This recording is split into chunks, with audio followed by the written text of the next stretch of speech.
I didn't realize the first person to try to fix my daughter would be her own grandmother. I didn't expect the woman in sequins at my wedding to become the person I would one day have to protect my child from legally, physically, emotionally. But here we are. The first time I met my husband's mother was minutes after our wedding reception started. I still had rice in my hair and lipstick on my teeth, buzzing on champagne and love. She floated toward me in an off-white, sequined, almost ball gown that could have passed for a bridal dress if you squinted. She didn't say congratulations.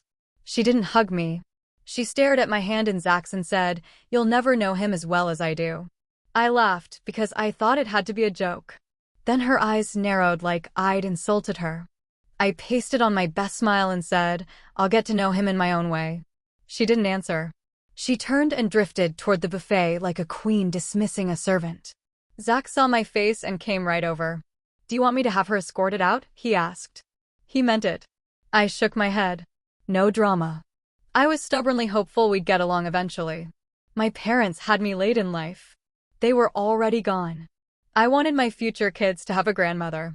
I didn't know then how dangerous that wish would become. A year later, our daughter, Nyla, was born. Zach worked hard, and I stayed home with her, baby smell, soft cheeks, sleepy milk-drunk smiles.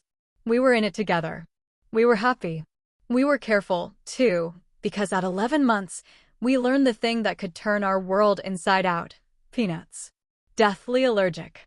EpiPen diagnosis, strict protocols. No risks. No, maybe a little taste. None. My mother-in-law, let's call her Linda, did not agree with the idea of medical facts. She would FaceTime and chirp, give the girl what she wants, if Nyla begged for peanut butter. I'd say no.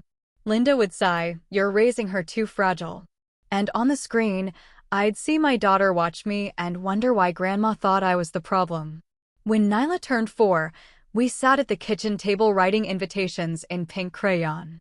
Once we'd finished her entire class list, I asked if there was anyone else. She bounced in her chair. "Big Mommy, Big Mommy, Big Mommy." That's what she called Linda. I pinched the bridge of my nose. I had promised myself I'd try for a grandmother relationship. Against my gut, I invited Linda. She arrived on party day with a too-sweet smile and arms full of homemade everything: cake, cupcakes, snacks. For a second, my chest softened. Maybe she was trying. Then I saw it, buried in the snack bag, the orange flash of a share-size pack of Reese's cups. I stepped in front of her and steered her back onto the porch. "What's in the cake?" My voice was calm, low. She blinked. Vanilla." I took the cake, lifted the lid, and breathed in. The smell hit me like a slap. "Peanut butter.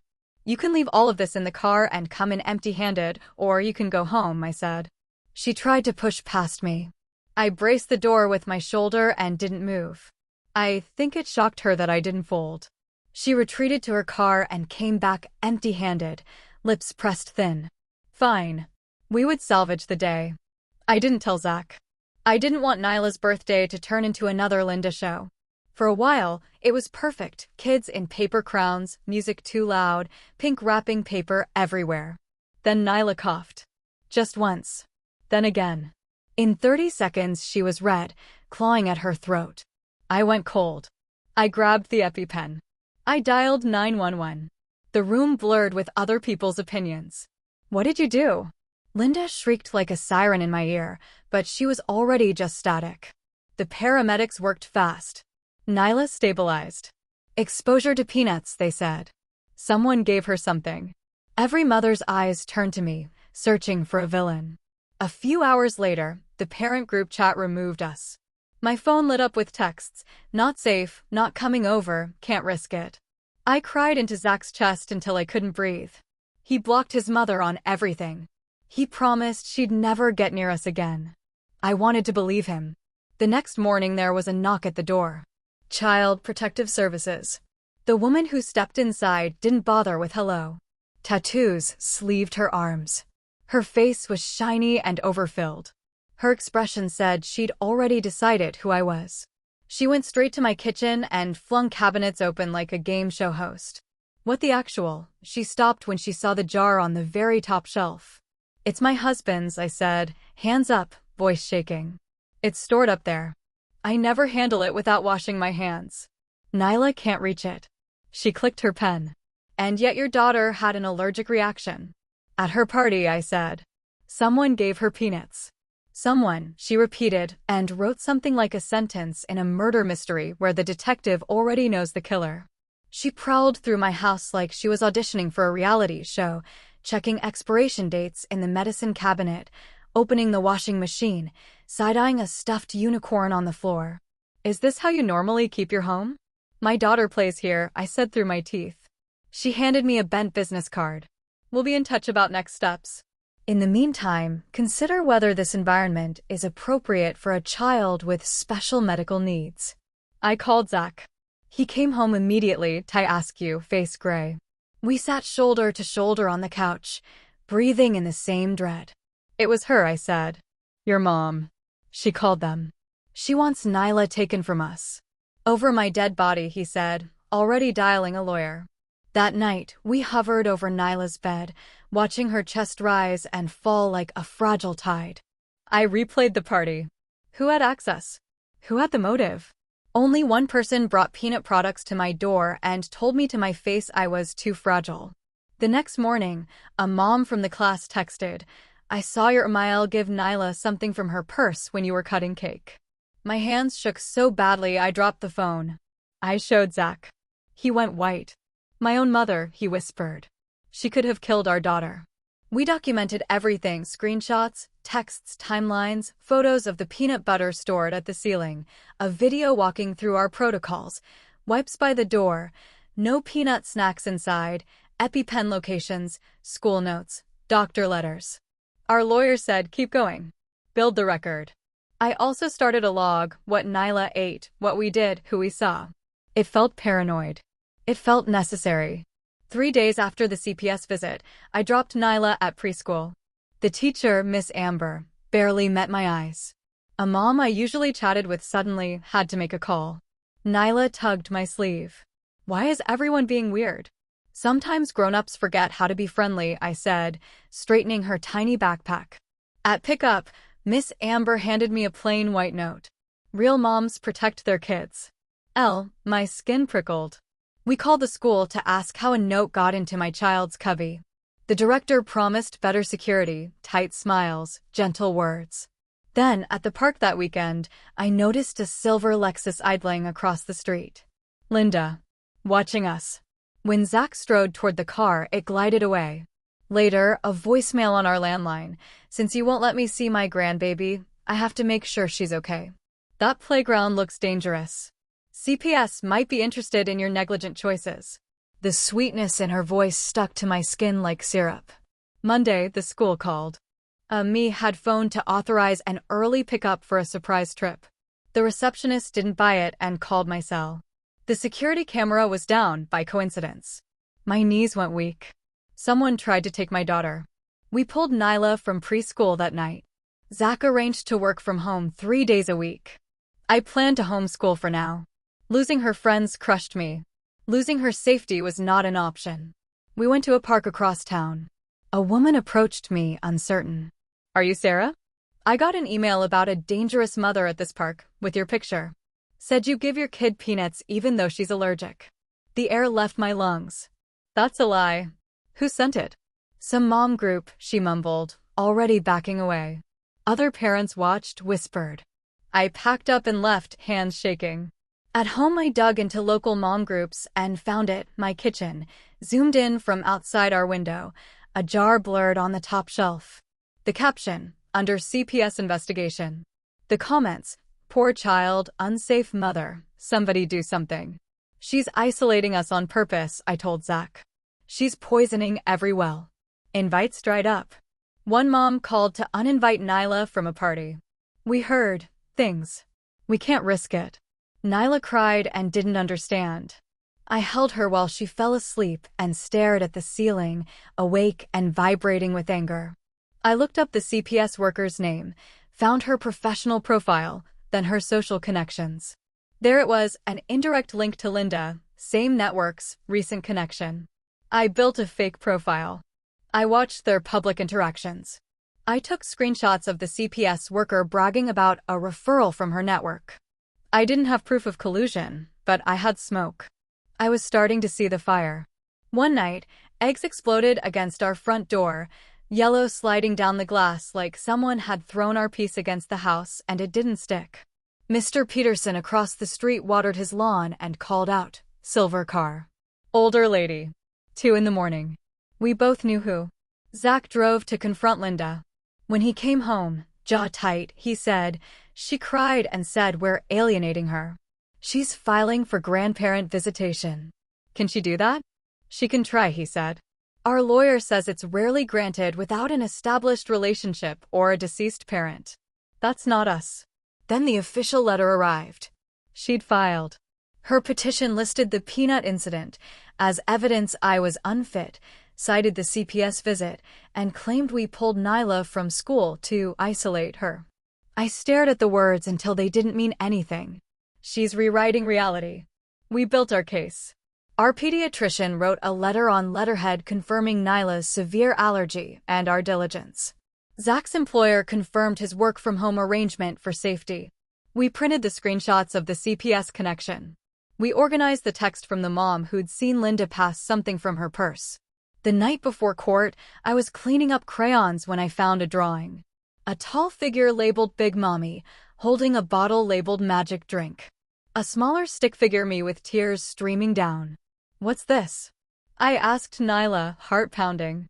Big Mommy said her magic drink will make me not allergic anymore, she said. It smells yucky and makes my tummy hurt. When did she say that, baby? At school lunch, she said, like it was nothing. Our secret. I called Zach. He came home early. We sat with Nyla and gently asked more. Linda had been slipping into school during lunch, telling the office she was on the approved list, whispering to my child that mommy kept her sick, that grandma could cure her. Did you ever drink it? Zach asked carefully. She shook her head. It smelled like the bad butter. The one that makes my skin get always. Hives. My stomach turned to ice. We told our lawyer. He told us to record any contact. In our state, one-party consent is legal. We added magic drink to the pile of evidence like placing one more hot coal on an already burning fire. Court day. Linda arrived in a conservative navy dress with a tissue tucked in her sleeve, the picture of concerned grandma. She carried photo albums of Zach as a boy, flipped them open for the judge like this proved anything. She dabbed her eyes and said she loved her granddaughter. She accused me of using the allergy to control everyone. So many mothers invent allergies for attention, she said, voice trembling. I only brought peanut butter to test if it was real. Our lawyer presented our evidence. The pediatrician's letter. The texts. The photos of the jar stored at ceiling height. The CPS connections. The drawing with the magic drink. The judge's face grew very still. He didn't make a final ruling that day.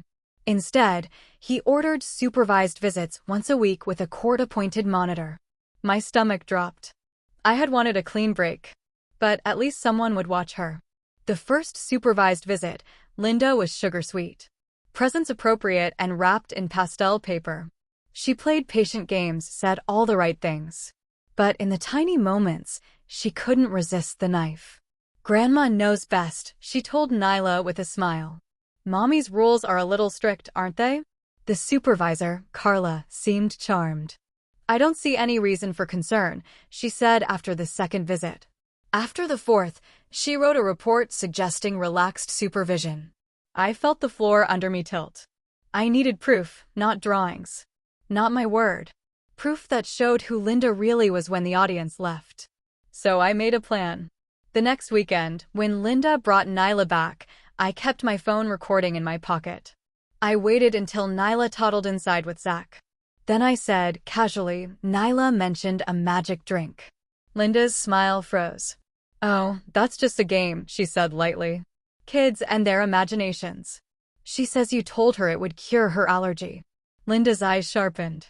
Maybe if you weren't so neurotic, she wouldn't even have allergies. Kids develop these things because their mothers are overprotective. Allergies don't work like that, I said, my voice level even while my hands shook. Exposure could kill her. Linda rolled her eyes. Please. One day you'll thank me. If you'd let me spend time with her without your interference, I could help her overcome this so-called allergy. There it was. Clean. On tape. We filed for an emergency hearing to suspend visitation. In the courtroom, our lawyer played the recording. The judge looked at Linda. Are you telling this court you believe you can cure a medically documented severe allergy by exposing your granddaughter to the allergen? She tried to backpedal. I was misunderstood. The judge didn't blink. He suspended all visitation on the spot and ordered a psychological evaluation. When we left, Linda followed us outside, screaming that I had stolen her son and poisoned her granddaughter against her. A mom from Nyla's old preschool stood nearby and watched Linda unravel in real time. The next day, that mom texted me an apology for believing rumors. The tide turned slowly, then all at once. Parents who had distanced themselves reached out. A few admitted they'd received multiple anonymous emails about me, same address with small variations.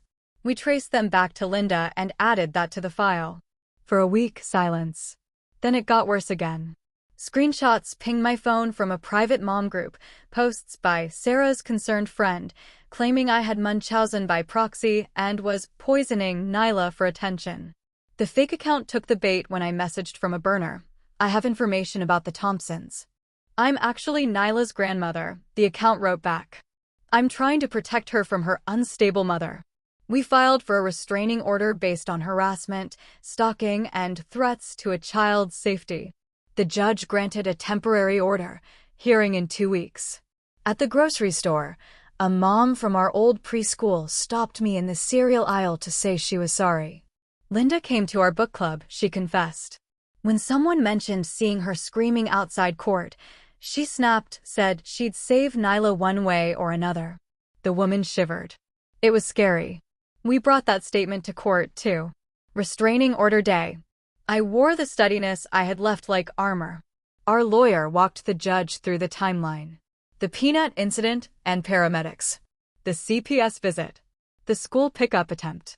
The stalking at parks. The smear campaigns. The magic drink drawing. The recording.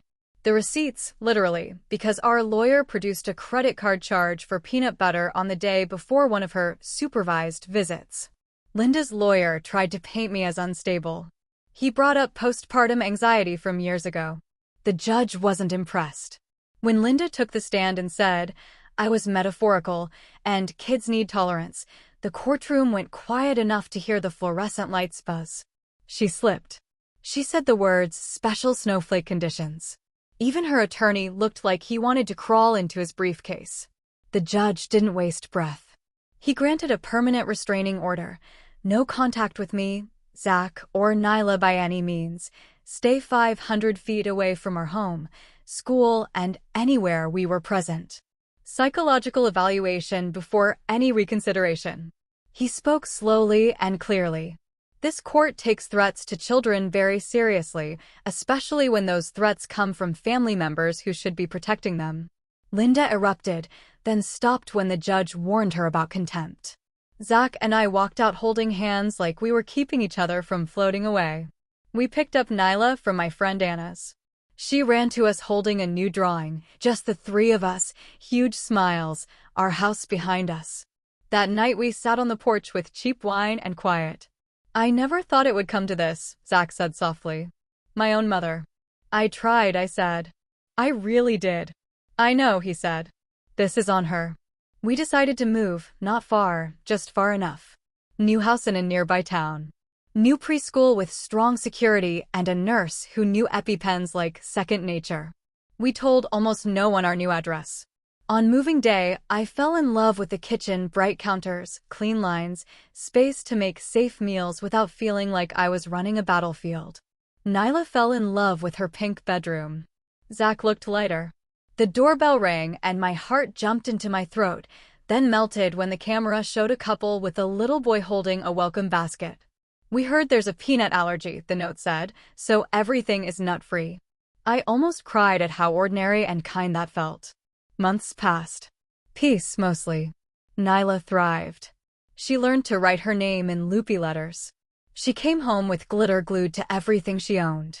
She made a best friend named Bobby who liked to build forts and roar like a dinosaur. Our new neighbors, David and Rose, became "We'll water your plants" people. We were okay. A woman at a local mom's meetup asked if I knew a Linda Zachariah from our old town. My body went cold. Why? I asked carefully. She was banned from seeing my sister's kids years ago, the woman said. Same stuff, undermining, ignoring allergies, trying to turn the kids against their mom. She shook her head, sympathetic. You're not the first. It was awful and validating at the same time. None of this was about me being too fragile. It was the pattern of a woman who needed to be right more than she needed to be kind, who needed control more than she needed to love. 6 months after we moved, we threw Nyla's 5th birthday at home.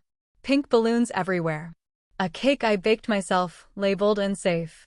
Friends ran through sprinklers and drew chalk suns on the driveway. No emergency. No ambulance. No Linda. That night, with Nyla asleep under a new stuffed unicorn, Zach and I clinked glasses under a clear sky. We did it, I said. We protected our family. We always will, he said, tucking me under his arm. In the quiet after the storm, the lessons surprised me. Love isn't putting up with someone as they endanger your child and call it care. Family isn't an obligation to let harmful people stay close because of a shared last name. Strength isn't caving to keep the peace. Sometimes it's a hard no. Sometimes it's a door deadbolted. Sometimes it's a courtroom and a line you refuse to let anyone cross, even someone who wore sequins at your wedding and called herself Grandma. There's one moment I still carry, though, the night after the judge suspended visitation. I tucked Nyla in, and she looked up at me, so serious, so small. Mommy, is Big Mommy mad at me because I'm broken? I swallowed a sob and kissed her forehead. You are not broken, I told her. You are perfect exactly as you are. Daddy and I will always keep you safe. That's our most important job. I meant it. I still do. So here's what I know now. I don't owe anyone access to my child. Not a grandmother, not a government worker who forgets her own rules, not a group of moms on Facebook with opinions and time. I owe my daughter safety. I owe her a childhood where her allergy makes her cautious, not afraid. I owe her a home where her mother's no means no, and her father's arms are always a place to land. I owe her a family defined by love and boundaries, not blood and manipulation. That's what we built. That's what we keep. And that's why the door will stay closed to anyone who confuses control with care. Even if they wore white to my wedding. Even if they called themselves Big Mommy. Even if they share our last name. We're done choosing politeness over protection. We chose our daughter. We'll keep choosing her. Always.